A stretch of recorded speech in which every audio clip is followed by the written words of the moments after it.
Hey, it's me, Daphine Robinson, Daphine Glenn Robinson, aka Book Diva. This is my first video blog, and although a lot of you have visited my website, my blog, blog.daphinerobinson.com, well, my goal is now to turn some of my blog posts into videos. And so this is my first one, and this one is entitled Unscathed. And by the time I'm done, you will see why it's called Unscathed. Now, this one is a little longer because it is my testimony and the testimony of me and my family from 2012. But I really want to encourage someone who may be going through a rough time right now because we really went through a rough time in 2012. So here goes. It started somewhere around summer last year when I had a health issue. And what happened was my radiologist called and said that they needed to do a rescan after my annual mammogram, but they couldn't get me in until 2 weeks later. Those were two of the longest weeks ever. But after I got there, they did a series of very painful scans and told me that I needed to wait on the radiologist in a room. So I went in there and I sat alone. I was by myself. Well, I was by myself because I was alone. I began to pray. And as a matter of fact, I had my head down and my eyes were closed when the radiologist walked back into the room. And he said, "Miss Robinson." I took a deep breath and I sighed, "Yes." And he said, "Well, I don't know what happened, but what we saw before isn't there anymore." Hallelujah. Hallelujah. So I was so excited. I left and, it was over. That part was over. So next week, the next weekend, our cars were broken into right outside of our bedroom windows. So, of course, that was pretty scary. It was creepy, actually, because the thought of someone going through your stuff while you're in the bed, just on the other side of the wall, asleep, that's just weird. That's creepy. But this particular person was going through all of the neighborhood, vandalizing people's cars. I mean, just going through stealing stuff. And of course, our stuff wasn't recovered, but we were okay, and that was over. That was a Sunday. That was 2 weeks after the mammogram thing. The very next day is the whole point behind this video. The next day, my husband went to work and was discharged. See, back in April of last year. Now this was July. Back in April, his boss left the company, and he was replaced by someone else. So from April to July, people had been dropping like flies, but my husband was able to keep his job, or so we thought. Well, the new boss that they brought along, he brought his own crew, out with the old, in with the new. And actually, Richard, my husband's replacement, had been working just unbeknownst to us. So, of course, why would we know? Let me pause right there. In 2010, I was laid off. So we went from two incomes to one to zero. Nothing. Nothing. That day was like a gut punch. What do you mean? So, of all the calls I would have, you know, guessed I would get that day, that was never one. The words "I got fired." Who would ever think that that would come from their spouse's lips? The kicker was that the health insurance that we had would end the very next day. Now, I've been around human resources for a while. I have about 10 years experience in human resources, and so I know how it works.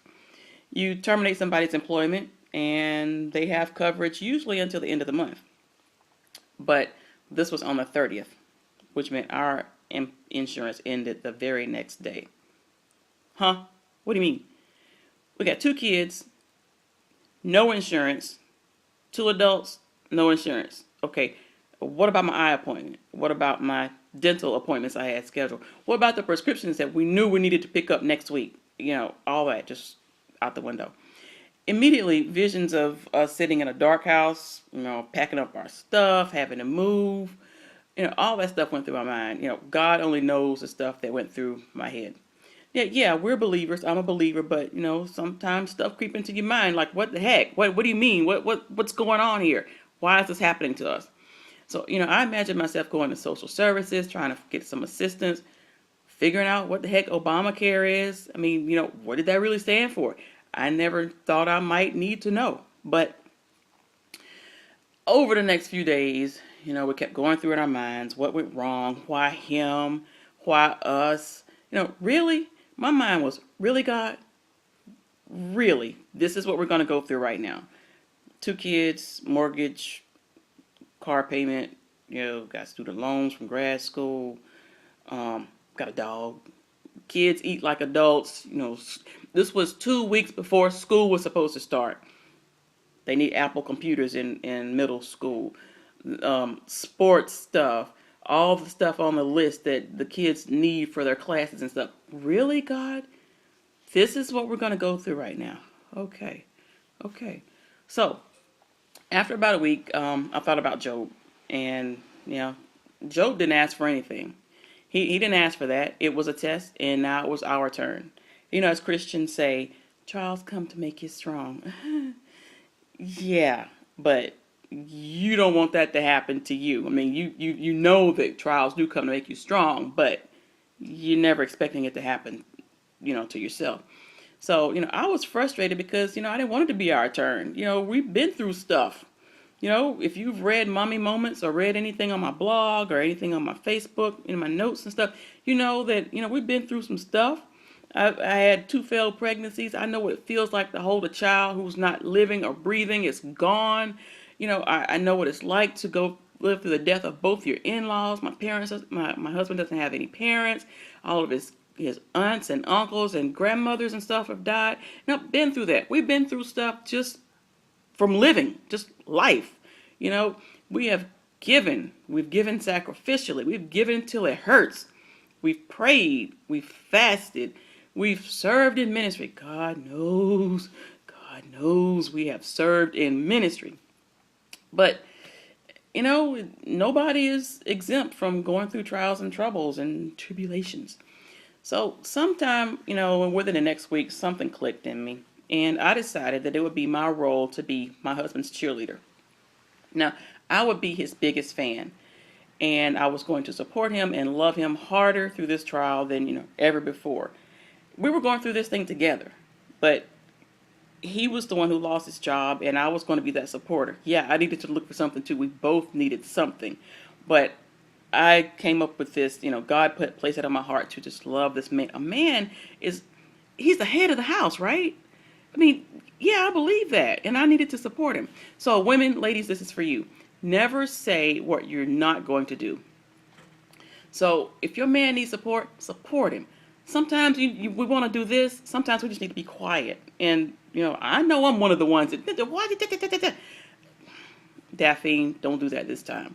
So I became the short order cook of the house, the maid, the gopher, the personal assistant, whatever he needed, I was there to help him with it.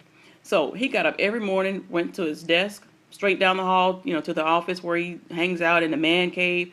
I made sure that man had breakfast. I made sure he had lunch. I made sure he had dinner.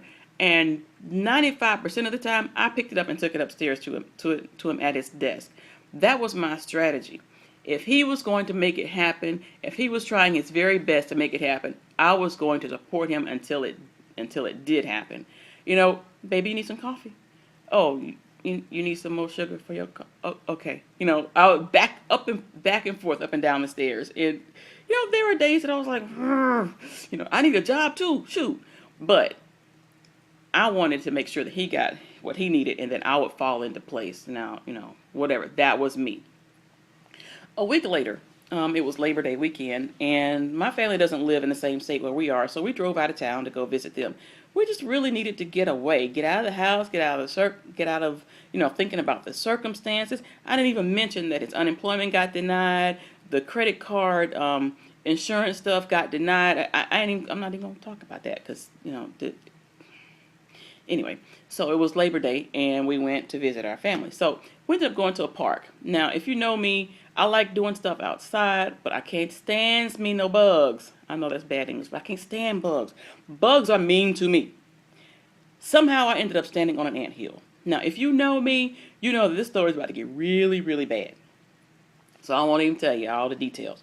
I'll just skip to the chase. So, 12 stings on one leg, 3 on the other, no insurance, which meant no EpiPens. EpiPens like by themselves cost what, $200, $500 something. EpiPens thing, when you have really, really bad allergies, you pop it out, you jab it in your leg, it gives you the medicine you need, and so you can get to the hospital. I didn't have that, no. So But I did know because the doctor told me one time that if I ever had a bad reaction like that again, to get somewhere and get some Benadryl. Didn't have any. I used to carry it in my purse, but I just kind of stopped because I figured that would never happen again. But I got some in there now. So imagine driving 85 miles an hour. Somebody was driving that fast, trying to get me to the nearest grocery store to get some Benadryl. Imagine me running in the store, asking where the pharmacy was, running straight past everybody, ripping open a box of Benadryl right in the middle of the floor, popping in pills in my mouth so I wouldn't die and swell up, and just that would just make this whole story even worse because I wouldn't be able to record it. Imagine the security guard running up because he had a gun on his hip and he thought I was trying to steal something or I was a crazy lady. But it all worked out. I'm still here, so I won't even get into all the details. But I'm still here. We didn't have no insurance. So back to the job thing. So my husband went on interviews, right? And somebody needed to work. I went on interviews too. But the story was the same for both of us. Big fat no. Huh? What do you mean no? He went on interviews where companies flew him to different states, interviewing with VPs, CFOs of companies, and no, N-O. Huh? You looking at his resume? Okay. So one company even interviewed him 3 or 4 times. I can't remember. It was a lot. But they declined him because they figured that his commute would be too far. Really? It would have been a 40-minute commute. How many people drive 40 minutes or longer to get to work? Seriously. This was in Charlotte. We live outside of Charlotte. 40 minutes into the city, and no, we don't want him because his commute will be too long. For me, the question was different. My question was, well, why haven't you worked for the last 2 years? Well, nobody wants to hear that you have been writing for the last 2 years or that you dedicated, the last 2 years to raising your children. No, they rather pass on me because, I seem like damaged goods. Yeah, I still got the knowledge up here. I still got a paper that says I'm educated, I'm qualified for the job, but I haven't worked. Okay, I don't have amnesia. My brain is still working. So during that time, also, my only surviving grandparent, Granny is what, 90, 95, 96, something right now, she became very sick. Now, we don't live in the same state, so then there was added pressure of that. Is Granny going to make it? We didn't have a job, which meant, we put gas in the car, go out of town, got to take the whole family, whatever. She made it, though. She did make it, but this was right before Christmas. It's like the week of Christmas. Like, are we going to be, really sad during Christmas? Sad for other reasons. But she made it. Hallelujah, thank you. And Granny is doing very well. But speaking of Christmas, I told the kids that it would not be the average Christmas for us. This year we were going to find out what the real meaning of Christmas was. And I mean, they knew what the real meaning of Christmas was, but this year we were going to experience the real meaning of Christmas. And I told them that, we didn't have money for a bunch of gifts and stuff like we normally did, but they would get, a gift. One gift. One child had the nerve to say, well, I hope it's not going to be socks. I had to go get him some socks, right? Oh, I said him. Oops. I had to go get some socks and wrap them up. But they did get a gift, and but anyway, I proved my point. But a week after Christmas, my husband was offered a job. Now, he lost a job in July, so we went from July to Christmas, which actually January was when he started, with no job. We did finally get, appeal the unemployment thing, but if you think about, our family and home, cars, all that, unemployment, you got to have something. You got to have a little something set aside for times such as this, for times such as those. That time is over. But you got to have a little something saved up. But it was still tough because you don't know if your little something that you got saved up is going to run out or not. I've been out of work for 2 years. If he had still been out of work right now, it'd be getting kind of real tight around here. It was bad. It was bad anyway, knowing that you didn't have a job and that you got to dip into your little money that you got saved up, for times such as these. But still, we had to do some things that were really different, some things that were, out of the box. But that's the point of this post. We had to do something out of the box. He got the job offer, but it was up until just a few days before he was actually supposed to start. And we didn't know if he was going to be able to start or not because something happened. There was still some drama around that, but it worked out. God worked it out. That job was meant for him. We're having to do something out of the box to make it work, but sometimes outside of the box is where the blessings are. Don't be afraid to think outside of the box. Don't be afraid to go outside of the norm. Keep believing, keep trusting, keep walking. Walk when you can't see where you're going. Walk when you don't feel like walking. When your feet hurt, when your spiritual feet hurt, walk. Walk when it hurts. Just walk and believe. When I started writing Brotherly Love and Betrayal back in 2005, who knew I'd have 6 books by now? I'm working on another one. My goal was to write one book, say I'm a published author, go on with my business. But God always has bigger plans than we can ever dream of. Don't give up. Don't stop trusting. Don't stop believing. Look at me. I'm unscathed. My family is unscathed. Unscathed. We've been through the fire. Heck, we smell like smoke, but we were not burned. We were not. You be blessed.